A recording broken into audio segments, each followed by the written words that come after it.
Traffic jam रु मिलिबो मुक्ति आसीगला उड़ंता car किणिबाकु चाहुछन्ति कि गणिबाकु पड़िबो एतिकी टंका। वर्तमान देशर सबुठारु बड़ समस्या हेउछि ट्राफिक जाम। खरा वर्षा रे ट्राफिक सिग्नल रे घंटा घंटा धरि छिड़ा हेउछन्ति लोके। एहा जे केवल भारत रे ता नुहे विदेश रे मध्य पालटिछि मुंडबिंधार कारण। ट्राफिक समस्या को एडाइबाकु अनेक प्रयास करा जाउछि किंतु एथिरे मिलुनी कोनोसी सुफल।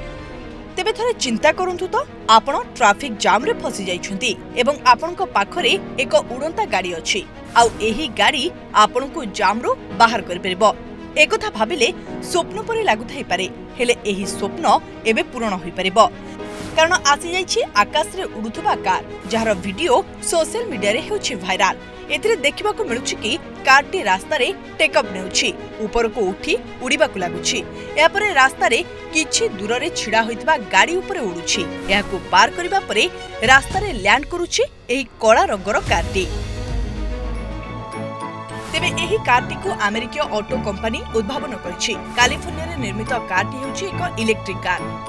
अमेरिकीय कंपनी आलेफ एरोनॉटिक्स आकाश रे उड़ुथबा कार रो वीडियो जारी करछि जहा एक विज्ञान और कल्पना फिल्म परि देखा जाउछि। कैलिफोर्निया रो एही कार निर्माता एहार इलेक्ट्रिक कार रास्ता रे अनेक कार ऊपर डेइबार फुटेज जारी करछि। याको कार चलाइबा एवं वर्टिकल टेक ऑफ करिबार प्रथम परीक्षण बोली कहा जाउछि। एही परीक्षार वीडियो इंटरनेट रे भाइराल होउछि। लोक माने एहाकू किनिबा पई इच्छा प्रकाश करछथि। तेबे रिपोर्ट अनुसार कंपनी परीक्षण पई एक प्रोटोटाइप व्यवहार करथिला जहा आलेफ मॉडल 0 रो एक अल्ट्रा लाइट संस्करण थिला। कारटी एपर्यंत बाजार रे लॉन्च होइनी किंतु एहार दाम को नै आरंभ होई जायछि चर्चा। आलेफ आरोनॉटिक्स का अनुसार एहार दाम प्राय 2.5 कोटी टंका हेबो। एहा साधारण कार परि रास्ता रे मध्ये चली परिबो तेनु एथि पई लोक माने एहाकू किनिबाकू एबेठू आग्रह देखाइलेनी।